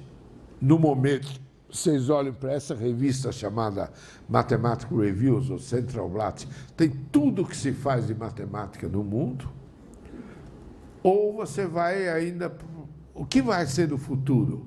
Existem alguns que escrevem sobre o futuro. É quase impossível entender o que eles escrevem, mas dá uma ideia de novas áreas que começam a surgir. Muito difícil. Então, esse é o estado da matemática hoje. As consequências do fim da guerra estão todos levados no mesmo barco, que é a civilização moderna. Se isso aí afundar, nós afundamos todos juntos, não tem privilegiado, todos acabam. E na educação matemática, nós temos uma reativação da Comissão Internacional, começa a ter mais atividade. O CIM, que vai ter o Congresso, começa a florescer depois da Segunda Guerra. Tudo isso acontece depois da Segunda Guerra. Os congressos internacionais de educação matemática começaram em 68, o próximo ano que vem vai ser na Coreia, em Seul. Os CIM começaram em 61, o próximo vai ser este mês em Recife, o 13º CIM, Interamericano de Educação Matemática. Pensar globalmente, nós temos que pensar no mundo como um todo. É o que muita gente está chamando de glocal. Como que o global se manifesta aqui com a gente, como que a gente é parte desse globo todo. Então, é uma nova maneira de ver o mundo como um todo. Não dá para resolver problemas nossos. Nós temos que pensar em tudo. O problema de clima é um exemplo muito grande. Então, isso tudo muda a nossa feição. Será que uma nova educação matemática vai ser necessária? Um outro tipo de escola? Então, novos interesses na matemática. A matemática muda. E o próprio Hilbert dizia, a história nos ensina que todas as coisas que interessavam num tempo não interessam no outro. Eu acho essa frase extremamente importante. Cada era tem os seus próprios problemas, portanto, os nossos currículos não podem ser os mesmos que eram. Temos que pensar em coisa diferente. Nós estamos preocupados hoje com o cosmos. Quando eles definiram esses currículos que a gente tem nas escolas, ninguém estava preocupado com o cosmos, com a natureza, mesmo com a sociedade. Não, tudo funciona do jeito que é. Você é pobre porque tem que ser pobre, nasceu pobre, fica pobre. Nada disso era considerado fortemente quando se definiram esses currículos. Nós temos que que a gente tem hoje de importante, de muito valorizado? Informação. Isso é novo. Isso não pode ficar fora da educação matemática. Informação é uma coisa nova. As novas tecnologias não podem ficar fora. Nós temos que... Tudo isso é parte do nosso cotidiano. Questão de saúde é parte do nosso cotidiano. Por que separar isso de uma aula de matemática? Deve ser tudo, de algum modo, integrado. Então, nós não sabemos como fazer isso. Nós temos algumas propostas didáticas que nos dão alguma indicação de como fazer, como melhorar esse ensino de matemática. Por exemplo, o Gagné, que faz a aquisição de conteúdos, tem esse conteúdo, depois outro, depois outro. Será que isso responde? Você tem o Ausubel, mapas conceituais, como tem gente aqui que trabalha muito bem com isso, as coisas do Marco Antônio Moreira, do Novak, coisas muito importantes. A gente tem aqui no Brasil muita gente que faz isso. Como que a gente une tudo isso para uma nova educação? Você tem um jeito de entender melhor como as pessoas aprendem. O Piaget deu o ponto de partida, o Vygotsky. Você tem outros que pensam sobre por que há tanta ansiedade, por que a gente não vai bem em matemática. Isso é uma angústia. A criança de 6 anos chega na escola, não, matemática é o mais difícil de tudo. Ele nunca viu nada em matemática. E ele já chega assustado. Há essa ansiedade. Há uma falta de criatividade. O sujeito é normopata, ele só faz a mesma coisa. Repete os exercícios. O professor dá o exercício que deu o ano passado, dá para a mesma turma esse ano. E provavelmente é o exercício que ele aprendeu do professor dele há 10 anos. Fica repetindo, repetindo. Onde está a criatividade? Onde está o novo? Isso tudo a gente tem que considerar. Pessoas como o Besnezet, um educador matemático importantíssimo, Carl Rogers, Russell Whitney, todos esses se preocuparam com isso. Infelizmente, não são muito trabalhados. Retomado o concreto. Nós temos que mexer no concreto. O Papio, um pioneiro, trabalhar com concreto, é meio esquecido. O Kuzinerga tem os números em cores, pedacinhos que você trabalha em cores. Hoje você tem tanta coisa de plástico. Isso não é aproveitado devidamente na matemática. É brinquedo de criança, quando você chega da escola, não leva mais os brinquedinhos. Aquele negócio de pôr uma caixinha onde você tem um buraquinho, uma coisa redonda, você quer pôr a bolinha lá dentro. Tenta pôr um quadrado, não cabe, mas aí a criança percebe que põe a bolinha e ela cabe. Começa a identificar com cores, que cor vai com qual cor. Isso tudo é para ser aproveitado.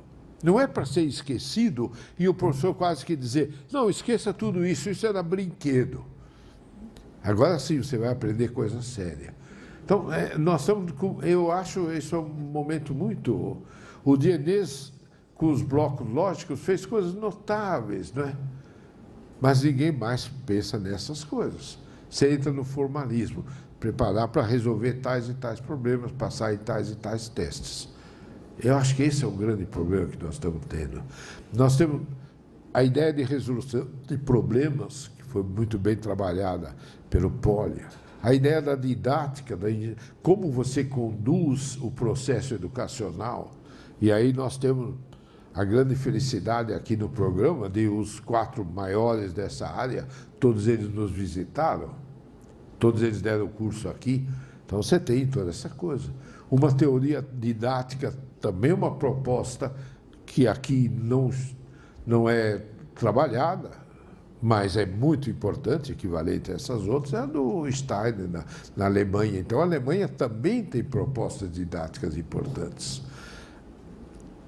Nova matemática, matemática moderna, que todo mundo se preocupa. Do ponto de vista histórico, é interessante, mas é uma coisa que acabou sendo recebendo a culpa de tudo que se faz de errado é por causa da matemática moderna. Teve um tempo que se falou isso, até hoje ainda se fala. Não é verdade. Ela dá um grande salto. Isso tem que ser revisto também. E os recursos, né? Essa frase do Papert eu acho monumental. Fala em recurso, dinheiro,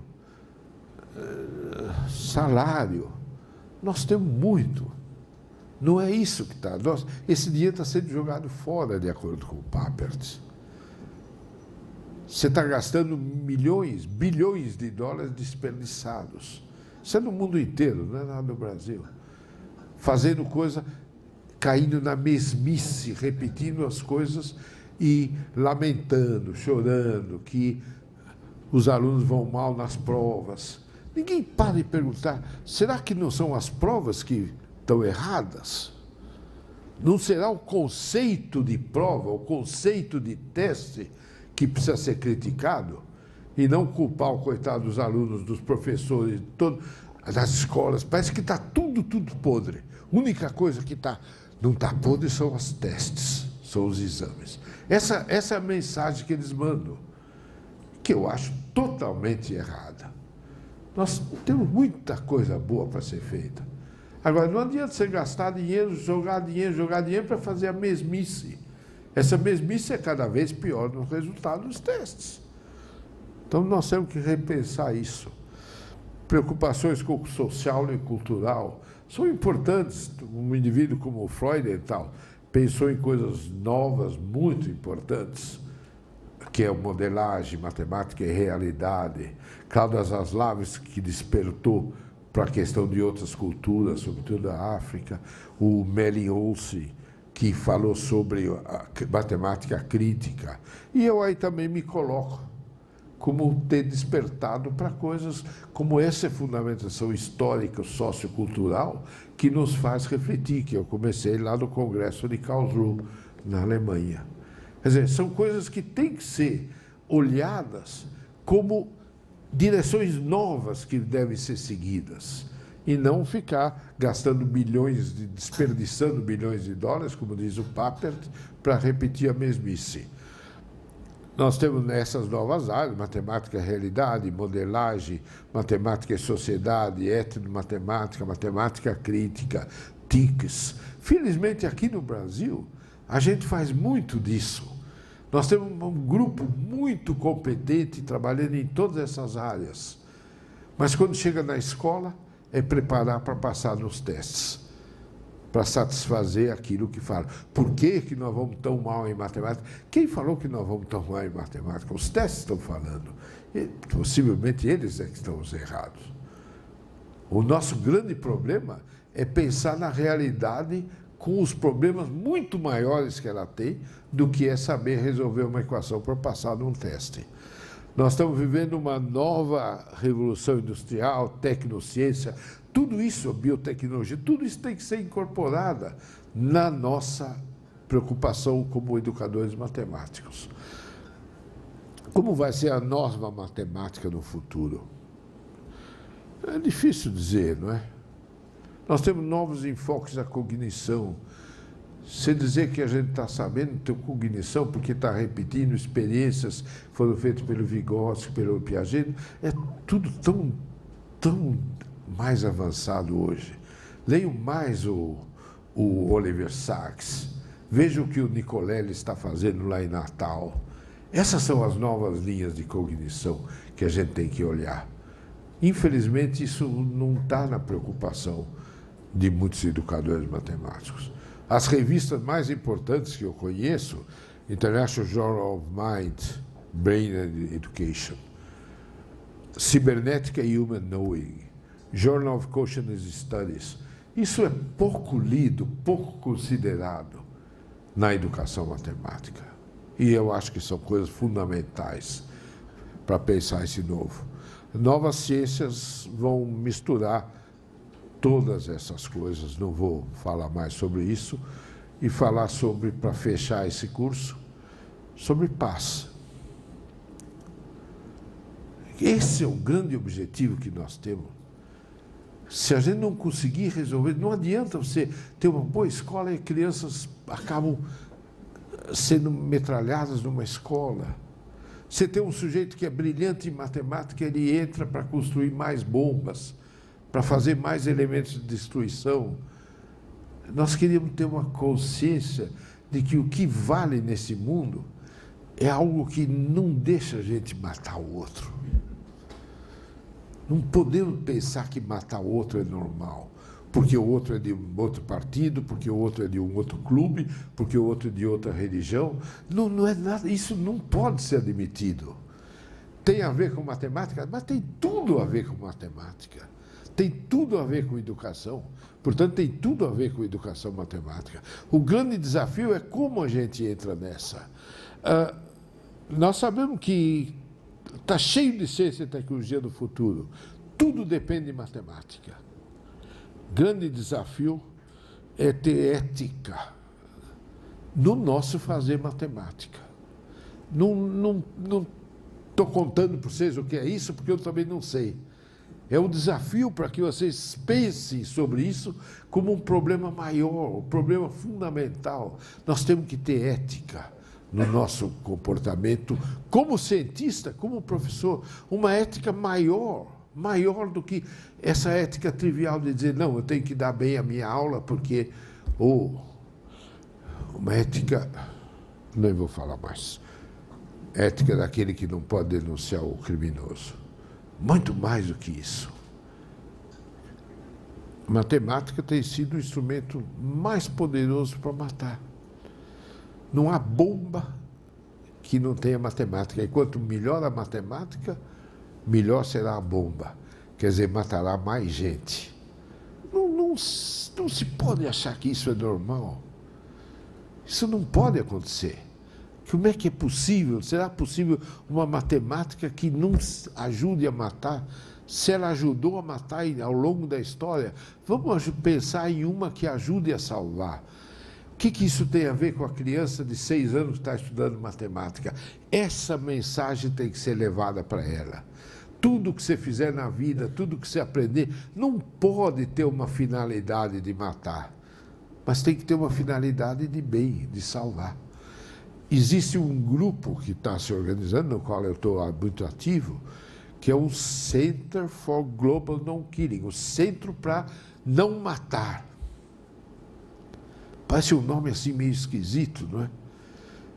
Centro para Não Matar. Nossa grande preocupação é fazer coisas que levem à paz e não à morte. Isso em matemática tem muito a ver. Depende da nossa vontade, depende da criatividade, e depende, obviamente, da gente saber do que está falando. Conhecimento. Eu convido vocês a olharem para esse site. E ali vocês vão ver o filósofo falando uma filosofia que não mata. Uma linguagem que não mata. Como a linguagem pode matar? Como a linguagem pode causar? É o instrumento principal do bullying. E não há coisa mais mortífera do que o bullying. São coisas assim que a gente tem que pensar e nosso desafio, como a gente incorpora isso na educação matemática. Esse é o desafio que eu convido vocês todos a pensarem sobre isso, porque é um problema maior. Eu tenho um trabalho que eu escrevi aí, vocês vão achar, e repito a frase que eu usei no início do curso, acho que foi a primeira. O problema mais universal que a gente tem é sobreviver com dignidade. A gente quer que as próximas gerações estejam por aí. Cada vez eu pensar, será que meus bisnetos, tataranetos vão ter uma água para beber, vão ter ar para respirar, vão ter um mundo para viver? Acho que isso é a forma de amor. O amor não é só aquele que você abraça e beija hoje. Amor é você pensar no que acontece no futuro com aqueles que são parte de vocês, que não chegaram ainda, mas vai chegar. Isto é amor. Nós queremos que eles sobrevivam, mas não sobreviver como escravo, sobreviver como obedecendo a outros, ou como sujeito meio robotizado. Não é isso, é sobreviver com dignidade, com criatividade. Isso é o que a gente quer. Esse é o problema mais universal. Acho que todos queremos esse. Qual é o instrumento chamado mais universal de todos? É a matemática. Um tem a ver com o outro. Não é possível dizer, hoje é aula de matemática, pouco me importa com a sobrevivência. Não é possível. Os dois são intimamente ligados. Esse é o convite que eu faço para vocês, como educadores matemáticos. Muito obrigado, gente. Obrigado. Muito obrigado.